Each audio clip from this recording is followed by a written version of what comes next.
శ్రీమాత్రే నమ. జయ గురు దత్తాత్రేయ నమ.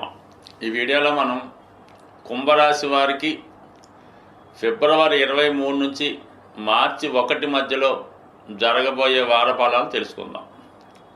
కుంభరాశి వారికి మరి ఈ వారంలో అదృష్టకరమైనటువంటి గ్రహస్థితి ఏంటంటే ధనస్థానంలో శుక్ర రాహులు. ఇది చాలా వరకు జాతకుడికి ఒక కంఫర్టబుల్ లైఫ్ ఇవ్వడం జరుగుతూ ఉంటుంది. కొంతకాలంగా ఏదో ఒక ఇబ్బందుల వల్ల సుఖమైనటువంటి సంతోషకరమైనటువంటి జీవితాన్ని గడపడానికి దూరంగా ఉన్నటువంటి ఈ కుంభరాశి వారికి మరి ఇప్పుడు ఏర్పడినటువంటి శుక్రరాహుల కలయిక ఒకేసారి అనూహ్యంగా మరి సంతోషకరమైనటువంటి వాతావరణం, దూర ప్రాంతంలో విదేశంలో బాగా డబ్బు సంపాదించినటువంటి మీ యొక్క కుటుంబ సభ్యులు తిరిగి మళ్ళా మీ కుటుంబంలో కలుసుకొని చాలా వరకు మీ యొక్క ఆర్థిక సమస్యలు, కుటుంబ సమస్యలు పరిష్కరించి ప్రతిరోజు ఏదో ఒక శుభకార్యమో, పూజా కార్యక్రమం, ఎంటర్టైన్మెంట్ కార్యక్రమం జరుగుతూ చాలా ఆనందంగా కొన్ని రోజుల పాటు గడిపే అవకాశం ఉంటుంది. అలాగే ఏదన్నా ఒక శుభకార్యం చేయడం కానీ, ఏదైనా ఒక గృహ నిర్మించి గృహప్రవేశం లాంటివి చేసుకోవడానికి కూడా ఈ గ్రహస్థితి మీకు అనుకూలత కలిగిస్తుంది. ఒకేసారి కుటుంబంలో మీ యొక్క వ్యక్తిగత గౌరవం, హోదా కూడా పెరిగే అవకాశం ఉన్నది. దాంతోపాటుగా మీరు కూడా కొంతకాలంగా దాచుకున్నటువంటి ధనాన్ని కుటుంబ అవసరాల కోసం వెచ్చించడం, వారికి ఎవరైతే దూర ప్రాంతం నుంచి మీ కుటుంబంలోకి వచ్చారో వారికి కొన్ని విలువైనటువంటి బహుమతులు మీరు ఇవ్వడం, ఇవన్నీ కూడా మీ యొక్క వాతావరణాన్ని, గృహ జీవితాన్ని ఒకేసారి మార్చడం జరుగుతూ ఉంటుంది. అంటే ఒకేసారి ఏదో అదృష్టం కలిసి వచ్చి ఒక నిధి దొరికినట్టు, ఒక లాటరీ తగిలినట్టు ఉంటుంది మీ వ్యవహారం. ఇది కొన్నాళ్ళ పాటు ఈ విధంగా సాగే అవకాశం ఉంది. దానికి సహకరిస్తూ మరి జన్మశని నుంచి ఈ శని భగవానుడు కూడా మీకు ధనస్థానంలోకి వెళ్ళబోవడం, ఇవన్నీ కూడా కొంతవరకు కొన్ని సమస్యల నుంచి, కొన్ని బాధల నుంచి, కొన్ని బలహీనతల నుంచి మిమ్మల్ని బయటపడవేయడం జరుగుతూ ఉంటుంది ఈ గ్రహస్థితి. అయితే ప్రస్తుతం ఈ వారం అంతా కూడా మీకు రవి బుధులు సంచరిస్తూ ఉంటారు మీ యొక్క రాశి అందే.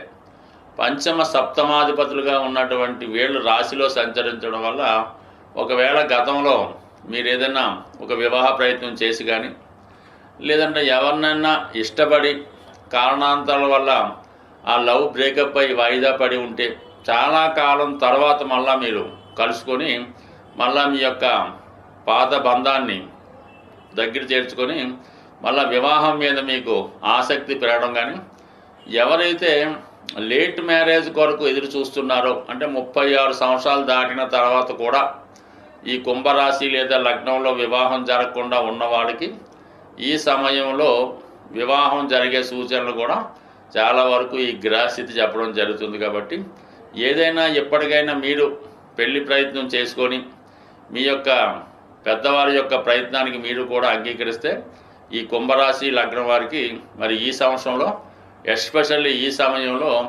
వివాహం జరిగే అవకాశాలు చాలా వరకు ఇండికేట్ చేస్తున్నాయి. ఇక గురువు కూడా మీకు చతుర్థ స్థానంలో సంచరించడం ఒక సుఖమైనటువంటి ఆనందమైన జీవితం ఇచ్చే అవకాశం ఉంది.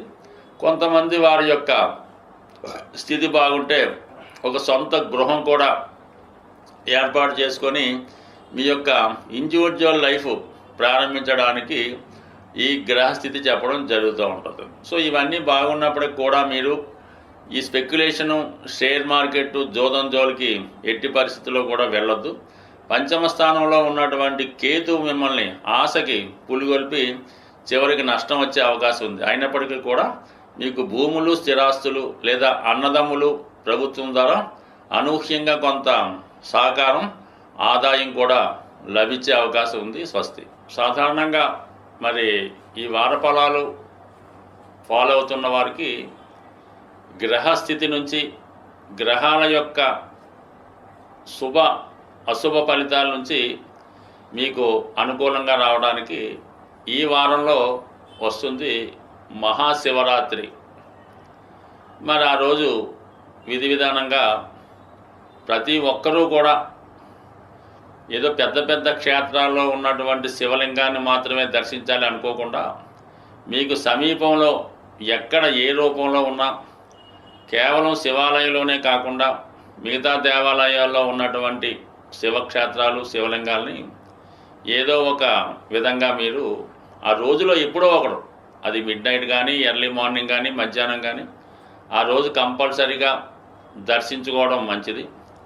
మనకి అనుకూలంగా సావకాశంగా ఖాళీ ఉండి అందరూ పూజించుకోవడానికి అనుకూలంగా ఉంటే మీరు మారేడు పత్రి, మారేడు దళాల్ని ఎన్నో కొన్ని ఖచ్చితంగా సేకరించి మరి ఆ స్వామివారి మీద అభిషేకంగా వేయడం వల్ల చాలా గొప్ప ఫలితాన్ని రావడం జరుగుతూ ఉంటుంది. ఇది ముఖ్యంగా చేసుకోవడం మంచిది. ఇంకా అది అనుకూలంగా దొరకని వాళ్ళు ఏదో ఒక ముఖ్యంగా స్వచ్ఛమైనటువంటి నీటితో అభిషేకం చేసినా పర్వాలేదు.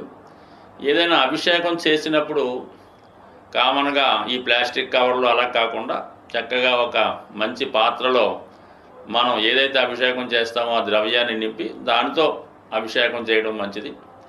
దాని తర్వాత మీరు ఆ రోజు విధి విధానంగా ఆ రోజంతా జాగరణ ఉన్నవాడు కానీ ఆహార విషయంలో కూడా చాలా సాత్వికంగా ఆహారం తీసుకోవడం వల్ల శివుని యొక్క అనుగ్రహానికి పాల్గొంటారు.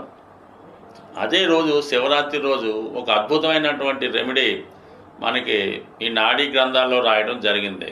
శివరాత్రి రోజు గోవుకి కూడా మీరు ఏదో విధంగా నమస్కరించి గోవుకి ఆహారంగా ఒక క్యారెట్ కానీ లేదంటే గోధుమలతో తయారు చేయనటువంటి స్వీటు హల్వా కానీ రవ్వ లడ్డు కానీ అంటే డైరెక్ట్గా నానబెట్టిన గోధుమలు కానీ ఆవుకి పెట్టడం వల్ల గోశాలలో ప్రశాంతంగా ఒక 5 నిమిషాలు 10 నిమిషాలు మరి ఈ శివనామ స్మరణ గోశాలలో చేయడం వల్ల అపూర్వమైనటువంటి ధనయోగం జాతకులకి లభించే అవకాశం ఉంది. బట్ ఏదైనా సంవత్సరంలో ఒకరోజు వచ్చే ఈ శివరాత్రి రోజు మీరు విధి విధానంగా చక్కగా నియమంగా పవిత్రంగా శివుని ఆరాధన చేయడం వల్ల శివనామ స్మరణ చేయడం వల్ల అవకాశం ఉంటే వృద్ధులకి పేదవారికి ఏదో విధంగా సహాయం చేయడం కానీ మరి ఏదైనా బాగా నడవలేని స్థితిలో ఇబ్బందుల్లో ఉన్న వాళ్ళకి మీరు దగ్గరుండి సహకరించి ఆ స్వామిని దర్శించే విధంగా వాళ్ళకి సహాయపడినా కూడా చాలా గొప్ప పుణ్యాన్ని లభిస్తుంది. ముఖ్యంగా నవగ్రహాలన్నీ కూడా శివుని యొక్క ఆధీనంలో ఉంటుంది కాబట్టి నమ్మని వాళ్ళకి నో ప్రాబ్లం.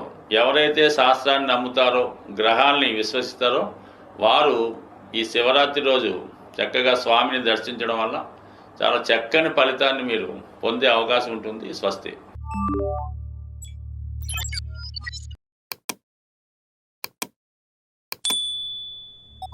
you